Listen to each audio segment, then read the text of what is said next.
Finally, your journey to wellness is pure and simple.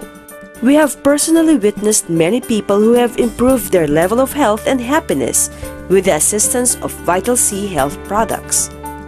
Vital C is designed to address the nutritional needs of anyone at any life stage.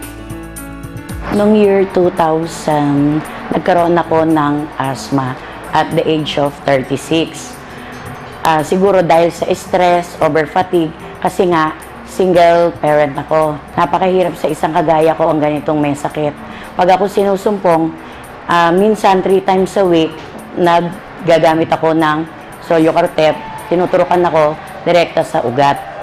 Tapos meron pang binibigay ang doktor sa akin ng Flexotide, umagat hapon ng pausok noon for 5 days. Napakamahal talaga ng gamot ko. Yung kasama ko sa trabaho, si Mrs. Loho, sabi niya, dadali niya si Kuya Fel, may i-introduce na product. Tapos pinakita niya yung product na yon, Vital C. Sabi niya, ito maganda to. Subukan mo, baka gumaling ang asthma mo. Hindi ako makabilib noon kasi marami nagsasabi na wala ng kagalingan ng asthma. Ang ginawa ko, tinry ko siya.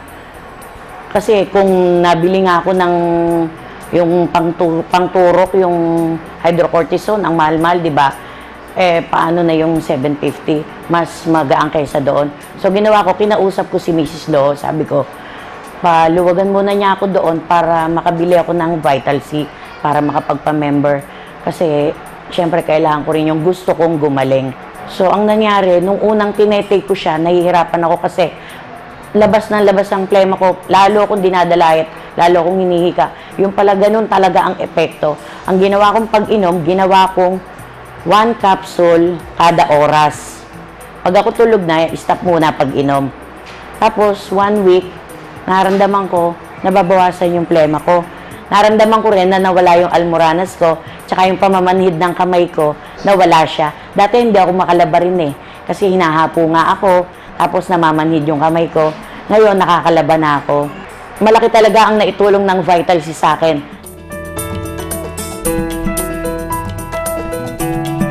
Last September 7, nagulat ako sa pangyayari sa buhay ko na hindi ko inaakala na ako po ay tatamaan ng mild stroke.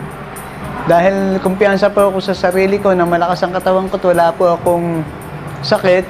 Ngayon, ako inakumpay sa ospital. Gumastos po ako ng 1,000.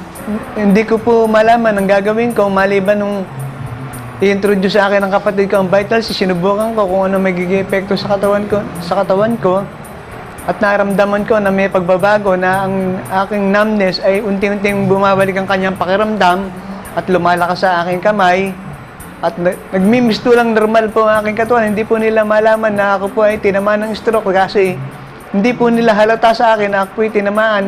Kasi yung pong pag-take ko ng Vital C, nagbigay sa akin yun ng parang normal na pakiramdam. At within the expanse of 1 month, naramdaman ko po na may pagbabago sa katawan ko. Ang aking blood sugar ay na-maintain, ang high blood pressure ko po ay na-maintain. At higit sa lahat ng aking discomfort ay nawala nung ako ay magsimula mag-take ng Vital C.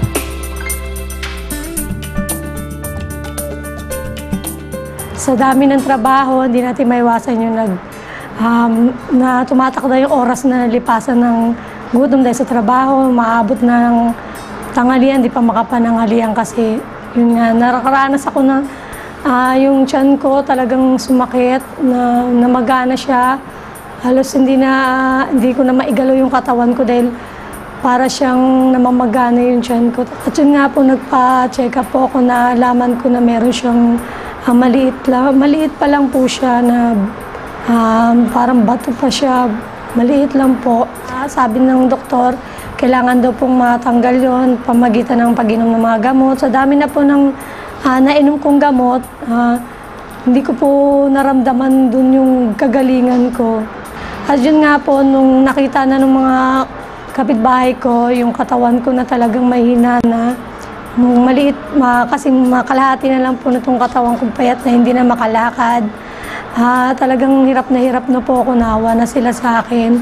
Sinabi na po nila sa akin na kailangan ng kailangan ko raw uminom ng Vital C na produkto nila na binibigay.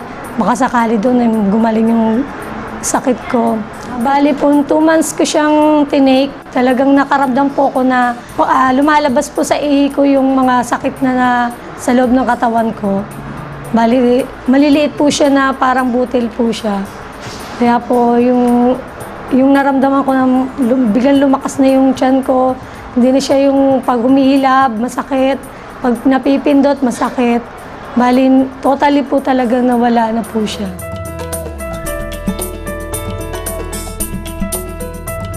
Ako po ay nagkasakit sa baga, may bumukol ako sa kilikili. Bago yun po lumaki na lumaki. Bago po nung pina-check up po sa doktor, ay nasabi sa akin ay cancer. Ako po hindi na makakain noon.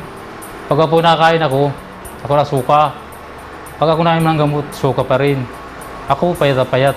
Noong po sa aking bukol, ako uminom ng Vital C na yun. Hindi naglabas po yung madumi. Hindi pagkalabas po ng madumi, ako naglinis na. Linis ko. Pero tuloy po ang inom ko. Hindi nung matagal na po, palit siya. Pero nilinis ko din po siya. Bago nung isang buwan na po, kaunting-kaunti na lang siya. Sabi ko, magaling. Sa Vital C lang po ko na bigyan ng pag-asa.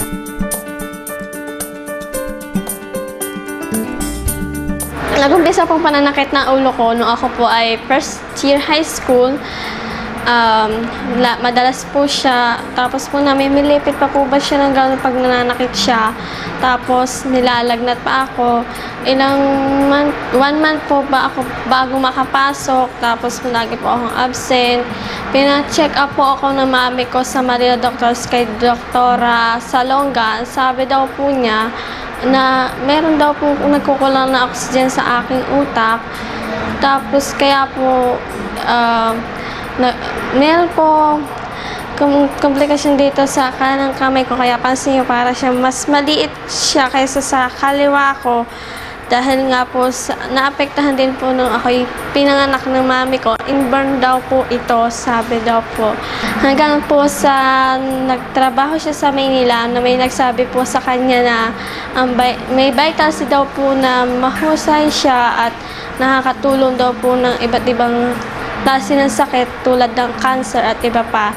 Ang mami ko muna po ang nagsubok noon bago po pa ako bigyan ng mami ko.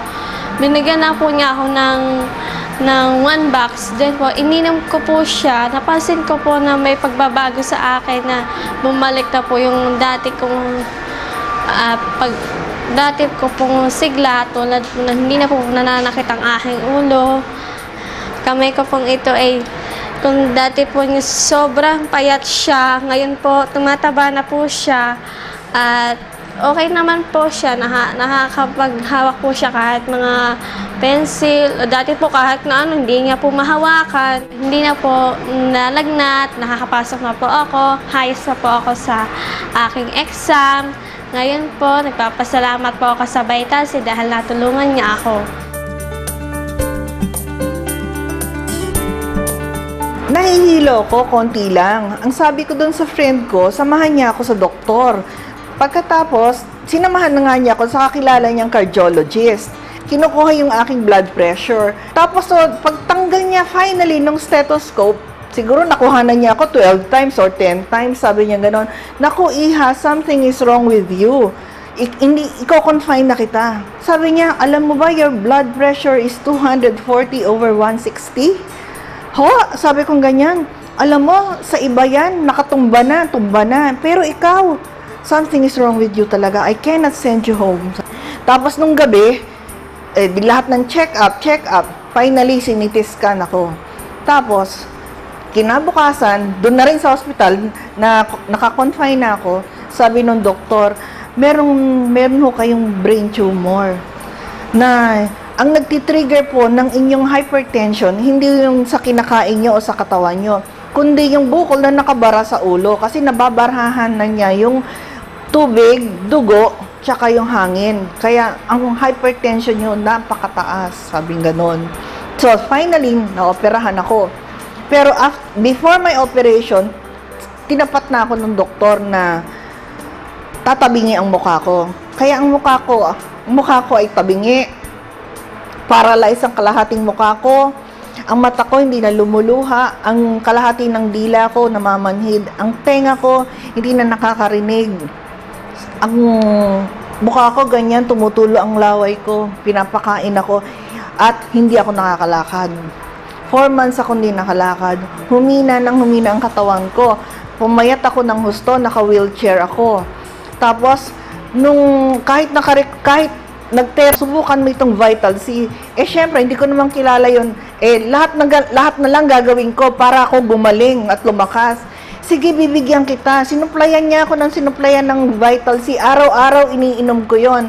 And then, napupuna ako at napupuna rin ng mister ko, lumalakas ako hanggang sa nakalakad na ako.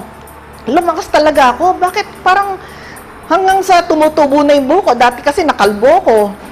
Ang memory ko mahina na.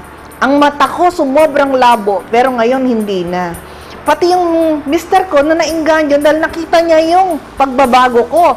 Siya kasi naman, yung kamay niya, tuwing umaga, hindi na niya, paggising niya sa umaga, hindi na niya ma-fold na ganun. Pag inom ng Vital C, nawala yung arthritis niya. Kahit siya magpapatotoo. Nakita ko yung epekto at yung benefits na binigay sa katawan ko ng Vital C.